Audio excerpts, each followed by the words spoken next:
बहू एक ही अच्छी। अरे अरे सरला बहन बेटे की शादी कर रही है तो क्या शादी के बाद अलग कर दोगी? अभी तो 2 बेटे और हैं तुम्हारे। अरे क्यों अलग कर दूंगी? सास ने मुझे नौकरानी बना कर रखा, तो क्या मैं अपनी बहुओं से काम न कराऊं?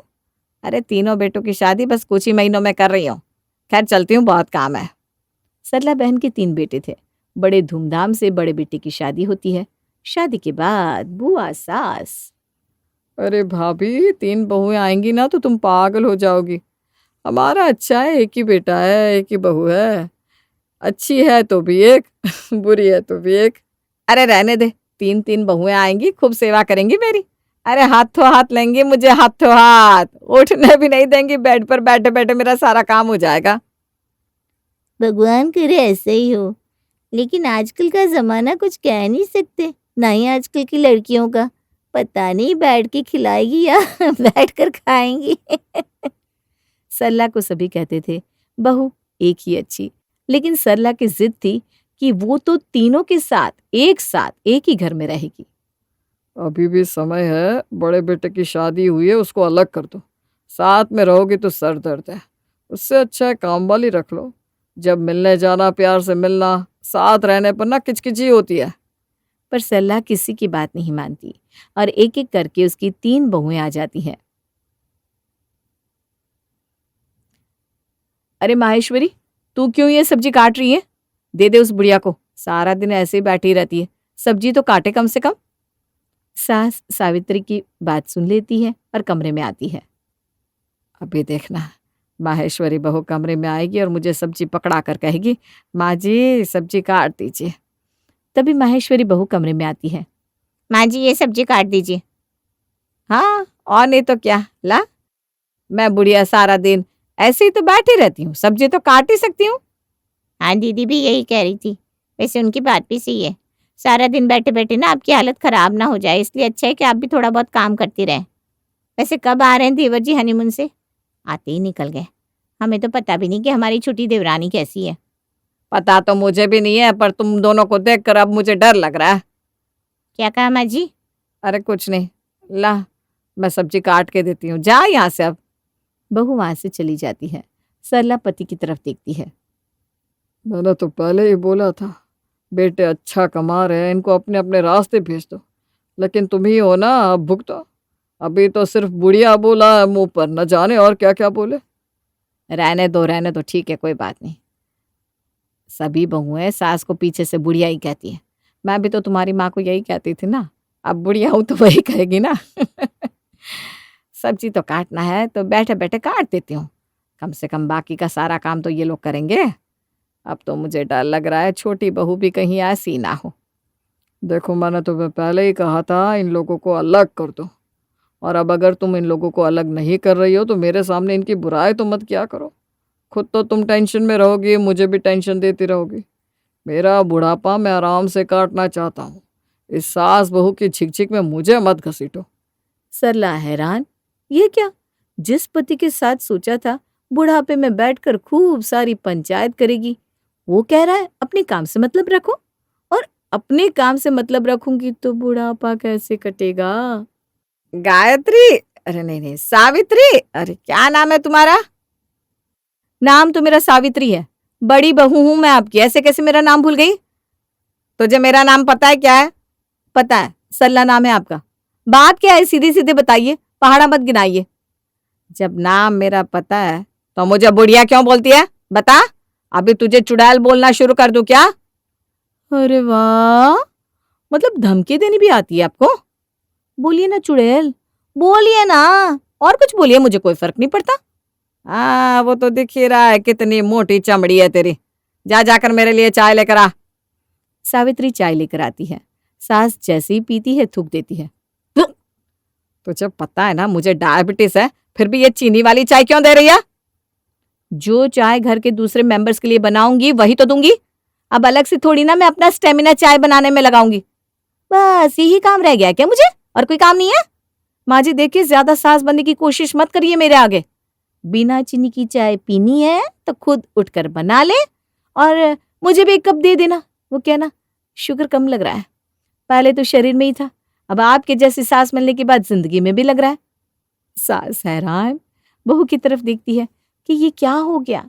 जिस घर में मैं लोगों का खाना इतना आराम से बनाती थी, अब 3-3 बहुओं के होने के बाद भी उसे एक कप चाय भी आराम से नहीं मिल रही है।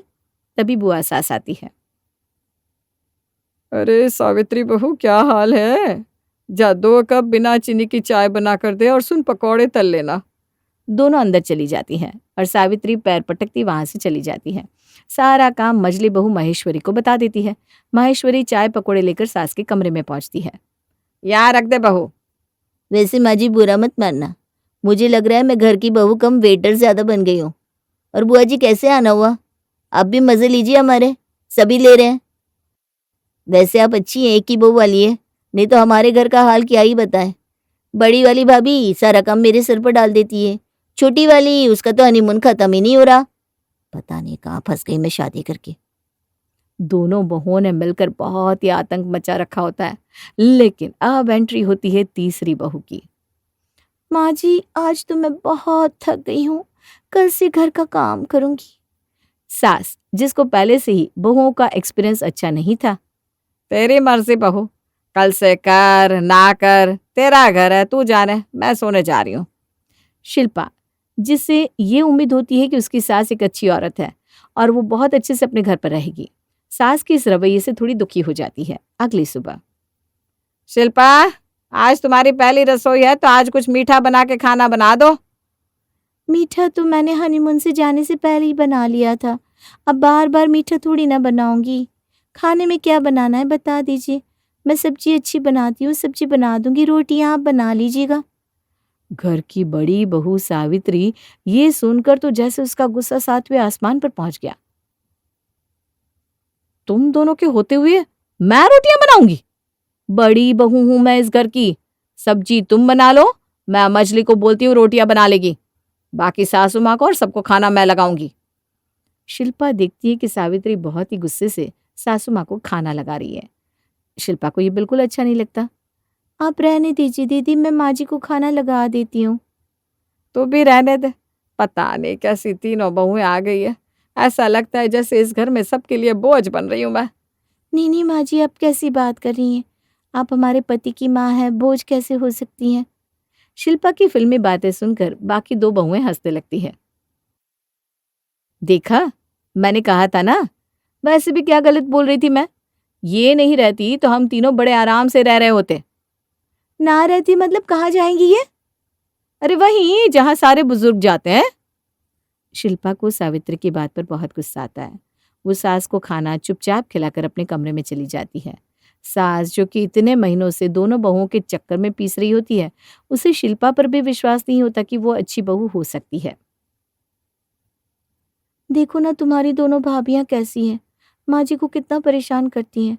आज तो बड़ी वाली भाभी ने माँ जी को कहा कि वो नहीं होती तो अच्छा होता। इसका मतलब समझ रहे हो? मुझे पता है वो दोनों अच्छी नहीं है, भैया भी ना उससे परेशान रहते हैं। शादी से पहले हम लोगों का घर बहुत अच्छे से चल रहा था। माँ हम तीनों भाइयों को बहुत अच्छे से रखती थी। माँ हमें कभी भी खाने की कोई दिक्कत नहीं होने देती थी। गर्मा गर्म मस्त खाना पीना, कपड़ों की कोई कमी नहीं थी, हमेशा कपड़े साफ और प्रेस। घर भी बिल्कुल साफ सुथरा रहता था। लेकिन अब जब शादी हो गई है तो खाना भी वक्त पर नहीं मिलता, ना ही कपड़े साफ मिलते हैं। क्यों? मैं तो तुम्हारे कपड़े हमेशा अच्छे से साफ रखती हूँ। तुम्हारे तो छोड़ो, मैं तो माँ जी के कपड़े भी साफ और धोकर प्रेस करके रखती हूँ। वो तो मैं भाग्यशाली हूँ जो तुम मुझे मिली, लेकिन मैं अपने दोनों भाइयों की बात कर रहा हूँ। जैसे तुम अच्छी हो, तुम चाहो तो इन दोनों को भी सुधार सकती हो।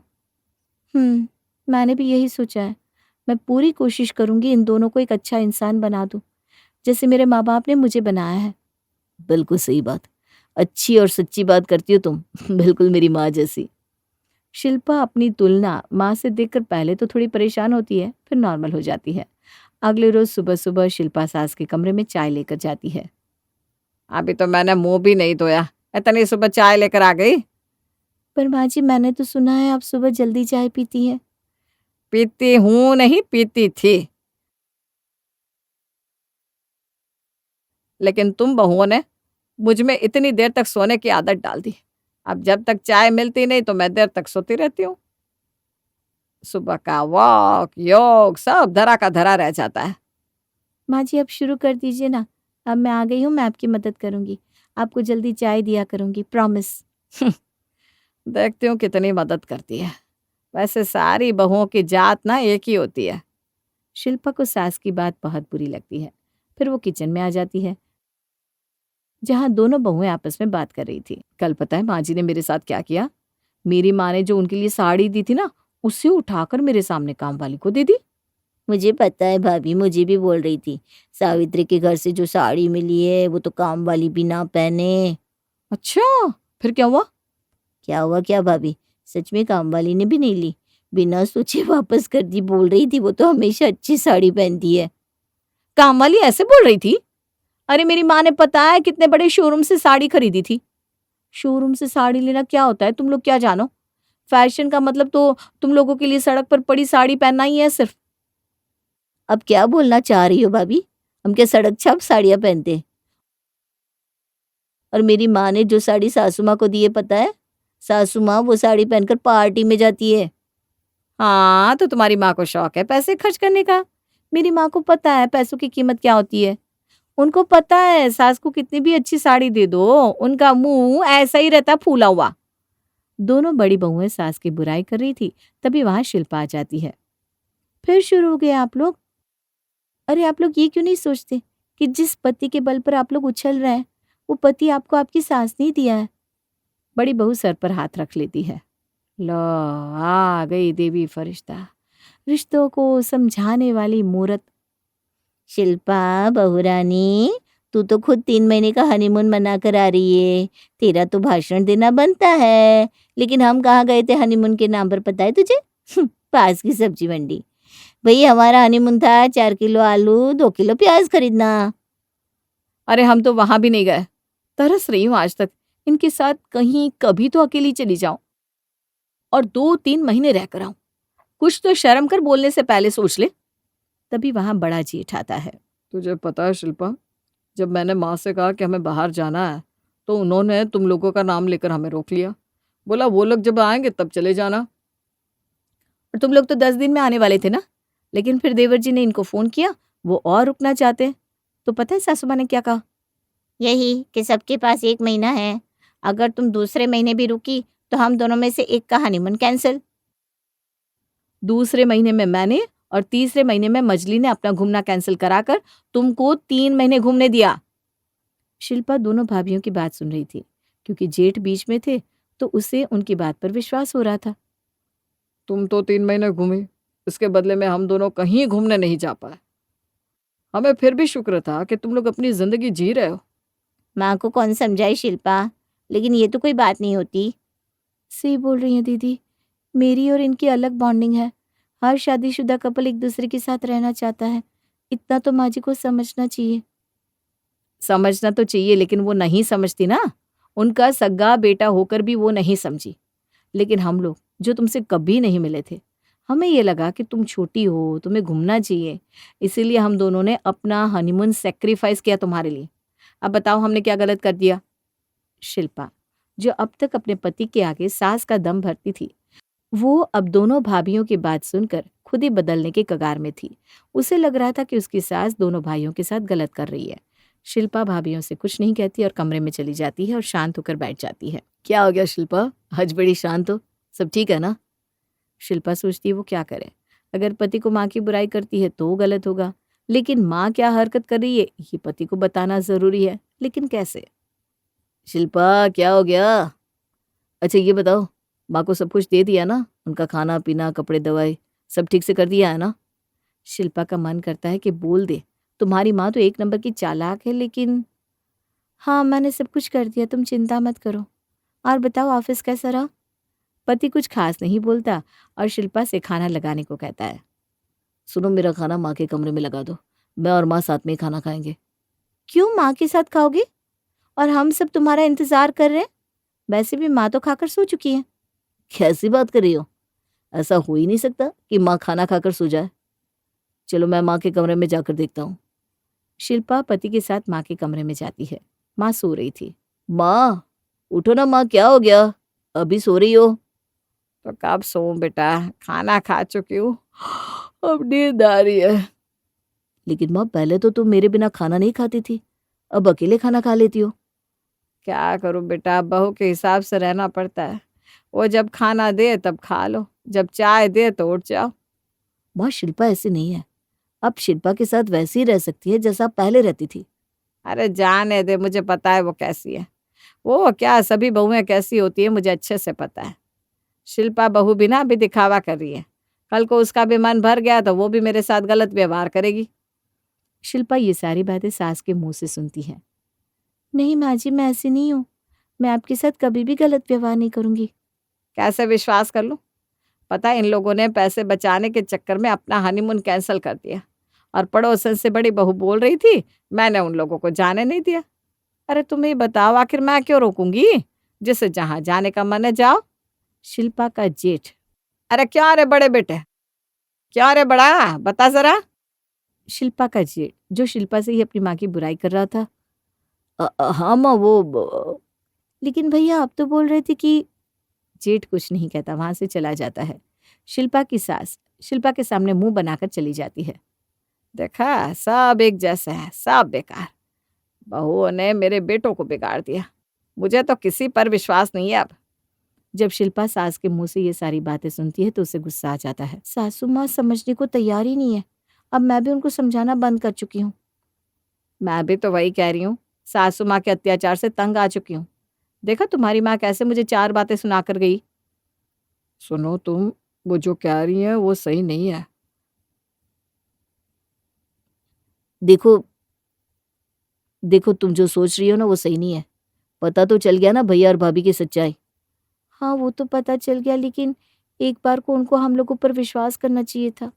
मुझे तो उम्मीद ही नहीं थी कि जिस सास को मैंने माँ की तरह समझा वो मेरे साथ ऐसा करेगी। मुझे आज लगता है कि दोनों भाभियां सही थी। सही बात है। पति पत्नी का ही नहीं, बल्कि सास बहू का भी रिश्ता विश्वास पर टिका होता है।